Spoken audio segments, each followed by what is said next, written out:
آقا کریم نے صفوں کو سیدھا کرنے کی تلقین کرتے ہوئے کہا کہ مت سمجھنا کہ میں صرف آگے دیکھ رہا ہوں، میں آگے بھی دیکھ رہا ہوں، میں پیچھے بھی دیکھ رہا ہوں، تمہارے رکوعوں کو بھی دیکھ رہا ہوں اور دلوں میں پیدا ہونے والے خشوعوں کو بھی دیکھ رہا ہوں۔ یہ حضور کی نظر کا کمال ہے۔ اور حضرت عبداللہ ابن عباس رضی اللہ تعالیٰ عنہ فرماتے ہیں کان رسول اللہ صلی اللہ علیہ وآلہ وسلم یرا فی اللیل فی الظلمہ کما یرا فی النہار فی الضوء۔ حضور رات کی تاریکی میں یوں دیکھتے تھے جس طرح دن کے اجالے میں دیکھتے تھے۔ میں نہیں دیکھ سکتا، یہ دیکھو یہ روشنیاں ہیں، یہ لائٹیں لگی ہوئی ہیں اور میں یہاں سے دیکھ رہا ہوں، اگر یہ چراغاں ختم ہو جائے، یہ روشنیاں بجھ جائیں تو وہ دور چیزیں لکھی ہوئی ہیں وہ تو دکھائی نہیں دے گی، یہ کتاب میری جھولی میں بھی ہوگی میں پھر بھی نہیں دیکھ سکوں گا، اس لیے کہ میری آنکھیں نور ہیں، لیکن یہ اتنی دیر تک نہیں دیکھ سکتی جب تک یہ خارج کی روشنی بھی موجود نہ ہو۔ لیکن حضور سراپا نور ہیں، حضور ظلمت میں بھی دیکھتے تھے، روشنی میں بھی دیکھتے تھے۔ چونکہ میری آنکھیں ان روشنیوں کی محتاج ہیں، کائنات کی ساری روشنیاں شمس و قمر بھی میرے حضور کے محتاج ہیں، اس لیے حضور علیہ الصلوۃ والسلام شمس و قمر کی روشنی کے محتاج نہیں تھے۔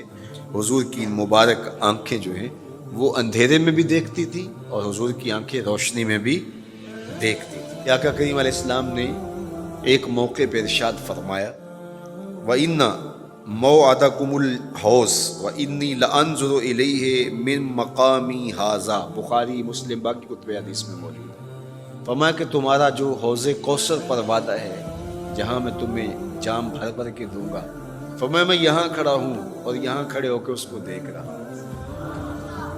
حضور یہاں کھڑے ہیں اور وہاں دیکھ رہے ہیں۔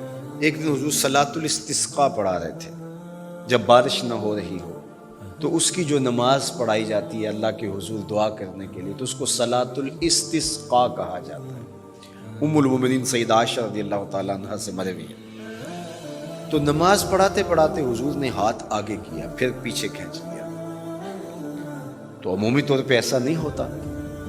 تو صحابہ نے جب دیکھا تو بعد میں کسی نے پوچھا حضور آج نماز میں آپ نے ہاتھ آگے بڑھایا اور پیچھے کھینچ لیا، مجھے بتائیے کہ حالت نماز میں نظر کہاں ہونی چاہیے؟ جائے سجدہ پہ ہونی چاہیے نا، لیکن صحابہ حضور کو دیکھ رہے ہیں۔ اللہ اکبر۔ صحابہ سے کسی نے پوچھا کہ تم بتاؤ ظہر اور عصر کی نمازوں میں حضور قرات کرتے تھے؟ کہا ہاں کرتے تھے، بخاری میں ہے۔ تمہیں کیسے پتہ ہے کرتے تھے؟ کہا نحن نعلم باضطراب لحیتہ، ہم حضور کی مبارک داڑھی کی جنبش سے اندازہ کرتے تھے کہ قرات ہو رہی ہے۔ معلوم ہوا نماز بھی چلتی رہتی تھی، رخ محبوب کی دید بھی ہوتی رہتی تھی۔ اور اقبال کہتا ہے شوق تیرا اگر نہ ہو میری نماز کا امام، میرا رکوع بھی حجاب میرا سجود بھی حجاب۔ اللہ اکبر۔ تو حضور نے ہاتھ آگے بڑھایا اور پھر کھینچ لیا۔ پوچھا گیا حضور یہ آج نماز میں ایک نئی چیز ہم نے دیکھی، آپ نے ہاتھ آگے بڑھایا پھر کھینچ لیا؟ فرمایا ہاں، جنت میں کھجوروں کا ایک خوشہ لٹک رہا تھا، میں اس کو توڑنے کے لیے ہاتھ ڈالا تھا پھر میں نے چھوڑ دیا، اور اگر میں توڑ لیتا تم قیامت تک کھاتے رہتے ختم نہ ہوتا، لیکن میں نے کہا نہیں چلو پھر قیامت کو ہی صحیح۔ اب حضور کھڑے کہاں ہیں؟ مدینۃ المنورہ میں، اور جنت کہاں ہے؟ سدرۃ المنتہا سے اوپر۔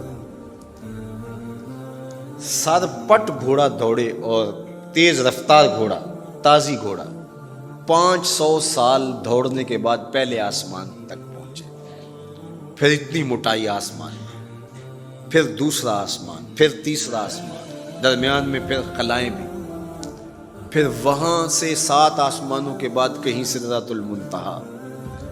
اور قرآن بتاتا ہے کہ جنت بھی سدرۃ المنتہا کے پاس ہے، پھر آگے جنت، اور جنت کے جو درخت ہیں وہ 70,000 سال کی اونچائی پر ہے، وہاں لٹکتی ہوئی کھجوروں کے خوشے، اور حضور علیہ السلام نے یہاں کھڑے ہو کے ہاتھ بڑھایا اور وہاں حضور کا ہاتھ پہنچ گیا۔ یہ ہاتھ کے پہنچنے کی منتہا نہیں ہے، ضرورت یہاں تک کی تھی لہٰذا یہاں تک پہنچا، اگر ضرورت اس سے آگے کی ہوتی تو آگے بھی پہنچ جاتا. تو حضور کا ہاتھ یہاں سے یہاں تک پہنچا.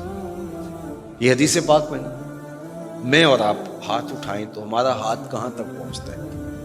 5 فٹ قد ہے تو 3 فٹ اوپر ہاتھ پہنچ جائے گا، تو ہمارا ہاتھ 8 فٹ تک پہنچے گا، زمین سے 8 فٹ تک. چلو کسی کا 9 فٹ تک پہنچے گا، کوئی چھلانگ لگا کے اچھل کے اوپر لے جائے گا تو 10 فٹ تک پہنچ جائے گا. البتہ ہماری نظر بہت تیز ہے. ہماری نظر پہلے آسمان کے ٹمٹماتے ہوئے ستارے دیکھتی، دوسرے آسمان کے ستارے بھی دکھائی دیتے، تیسرے آسمان کے ستارے چاند سورج میں دکھائی دیتے. ہمارا ہاتھ 3 فٹ تک یا 10 فٹ تک پہنچتا ہے، نظر تیسرے آسمان تک پہنچتی ہے، اور جس کا ہاتھ جنت تک پہنچتا ہے اس کی نگاہ کہاں تک پہنچتی ہو، اس کی نظر کا کمال کیا ہو. اس لیے فرمایا انی ارا ما لا ترون واسمع ما لا تسمعون. جو میں دیکھتا ہوں وہ تم نہیں دیکھتے، جو میں سنتا ہوں وہ تم نہیں سنتے. اپنے حواس کو نبی کے حواس پر قیاس کرنا یا نبی کے حواس کو اپنے حواس پہ قیاس کرنا سوائے جہالت کے اور کچھ نہیں ہے. چے نسبت خاک را بعالم پاک، کہاں ہم کہاں ان کی ذاتیں بابرکات. اس لیے فرمایا انی ارا ما لا ترون واسمع ما لا، جو میں دیکھتا ہوں وہ تم نہیں دیکھتے، اور جو میں سنتا ہوں وہ تم نہیں سنتے. اللہ اکبر. ہماری آنکھیں تو چمکتے ہوئے سورج کو دوپہر کے وقت نہ دیکھ پائیں، چندھیا جائیں، آنکھوں میں پانی اترنے لگے، اور محبوب کی آنکھیں بے حجاب دیدار رب کریں. اور قرآن کہے ما زاغ البصر وما، آنکھ چندھیائی بھی نہیں اور حد ادب سے تجاوز بھی نہیں کیا.